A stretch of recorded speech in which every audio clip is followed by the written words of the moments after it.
Doctor Gauri पालवेनी आत्महत्या केली. नवरा छळतोय, नवरा लफडेबाज आहे, नवरा वाईट चालीचा आहे आणि माझ्या वडिलांनी लाखो रुपये खर्च करून विवाह केला. एकदा त्याला माफ सुद्धा केलं, परंतु तो सुधरत नाही. मुलीनं आत्महत्या केली म्हणून बाप ज्या पद्धतीने रडत होता, बापाचं वाक्य आहे, तुम्ही ऐकलं असेल, नसलं ऐकलं तर ऐका. तुम्हाला मुली आणली तर न्याय द्या आणि तुमच्या मुली गरीबाला द्या. पक्क्यावर जाऊ नका. तर मी बोलू का?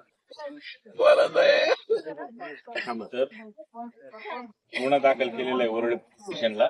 वरळी पोलीस स्टेशनशी बोललो मी आणि त्यांनी त्याला अटक केलंय. त्यांना व्हिडिओ कॉलवर दाखवा. ते शिवसभा आमचे भाऊ ते ऐकायचे नाही, चुलते ते म्हणते तिथंच येतं, त्यांचा गैरसमज झालाय म्हणून ते आणले. बोलायला लावतो लगेच. बाप म्हणतोय एखाद्या गरीबाच्या मुलाला मुलगी द्या, पण मोठेपणात जाऊ नका. श्रीमंतांचं काही खरं नसतं. ज्यांच्याकडे जास्त पैशाचा माजमस्ती आहे त्यांनी समाज व्यवस्थेची वाट लावली. बाहेरखेलीपणा करून इकडं तिकडं तोंड मारून आज माझ्या मुलीचा जीव घेतला. तिची ठरवून केलेली हत्या आहे आणि त्या बापानं त्या मुलीचा मृतदेह मुंबईमधून आणून ज्या मुलासोबत लग्न लावलं होतं, अनंत गर्जे त्याचं नाव, जो पंकजा मुंडेचा पीए, एखाद्या आमदार मंत्र्याचा पीए असतं म्हणजे हजारो कोटीचा मालक आहे की काय. नुसत्या बडेजावामध्ये फेब्रुवारी महिन्यात लग्न केलं आणि आज सप्टेंबर महिन्यात, ऑक्टोबर महिन्यात आणि आज चालू असलेल्या नोव्हेंबर महिन्यात 2-3 महिन्यामध्ये इतका छळ झाला की त्या मुलीनं प्राण दिले आणि सांगितलं की हे असले मोठेपणात वागणारे नेहमी घाणेरड्या मनाचे असतात आणि तेच घडलं. खर तर वैष्णवी हगवणे प्रकरणापासून एक गोष्ट सगळ्यांनी लक्षात घेतली पाहिजे होती. जे मोठेपणात जातात, मोठी लग्न करतात, लग्न लावतात, खरं तर मोठ्या लग्न सोहळ्यावर बहिष्कार घातला पाहिजे किंवा तसली विवाह खरं तर करणं आणि जाणं सुद्धा टाळलं पाहिजे. वेळ प्रसंगी गोरगरिबाच्या लग्नाला गेलं तर पोटभर ते खाऊ तरी घालतात आणि श्रीमंताचे वासे मोजण्याचं काम करतात. हे घडलंय आणि या प्रमुख मुद्द्यावर मित्रांनो चर्चा करायची. सर्वांना नमस्कार. जय जिजाऊ, जय शिवराय, जय महाराष्ट्र.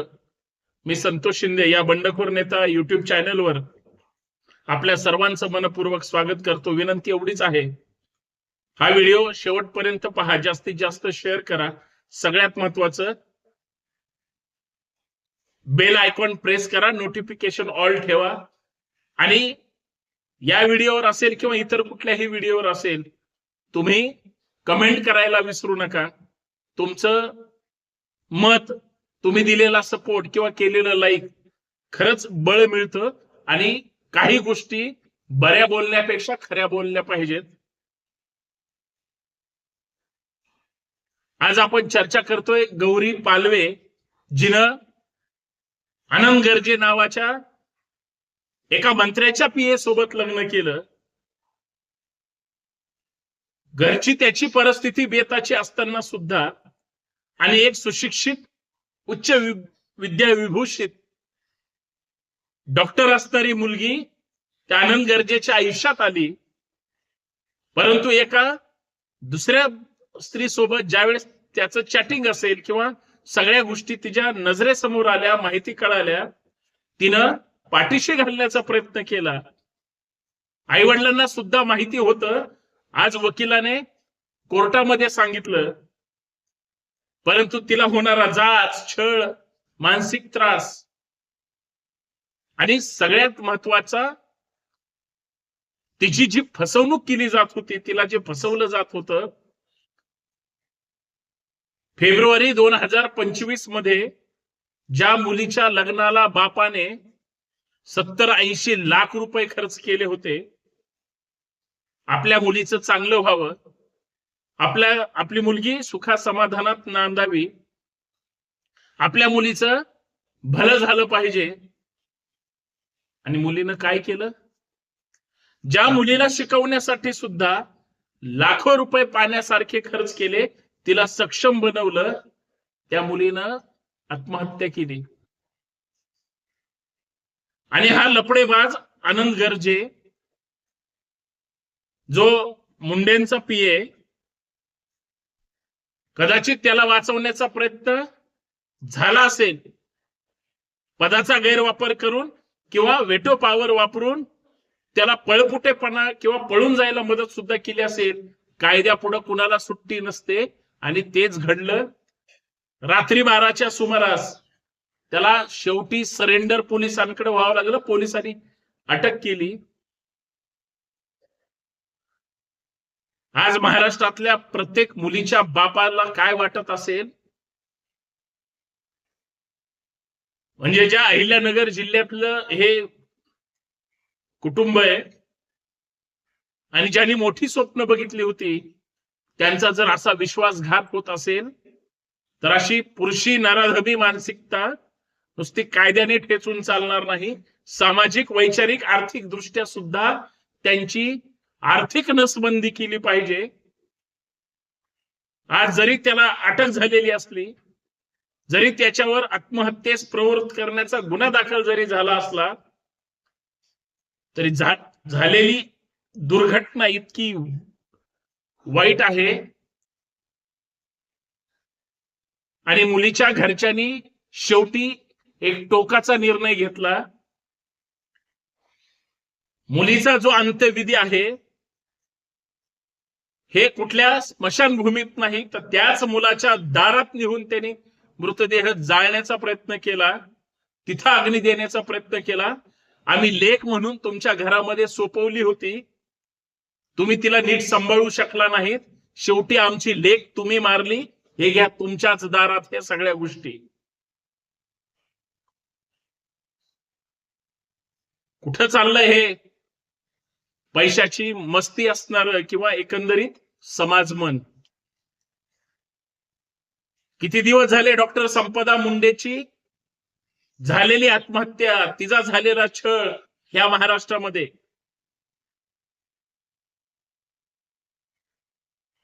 मंत्रालयाच्या कुठल्या तरी मजल्यावर महिला आयोग नावाचं एक खातं सुद्धा आहे. किती महिलांनी तक्रारी करायच्या आणि किती महिलांनी तक्रारी तिथपर्यंत पोचायच्याच नाहीत.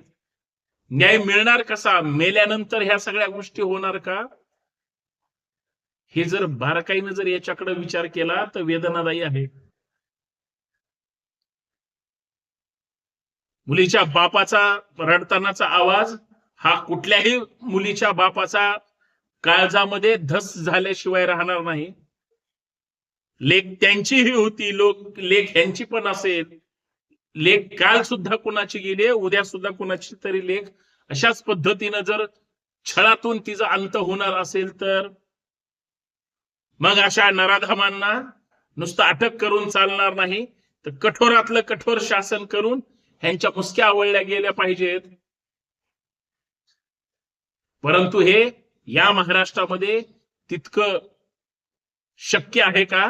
कारण प्रत्येक गोष्टीत राजकीय हस्तक्षेप होत असेल, प्रत्येक गोष्टीत कोणतरी कुणाला वाचवत असेल, प्रत्येक गोष्टीत गुन्हा घडून सुद्धा, चूक होऊन सुद्धा जर महिला सुरक्षित नसतील. आमचं कायद्याचं राज्य आहे, कायद्याच्या राज्यात सुद्धा कायद्याला पळवाटा शोधून आरोपींना जर वाचवलं जात असेल, तर हे किती गंभीर आहे.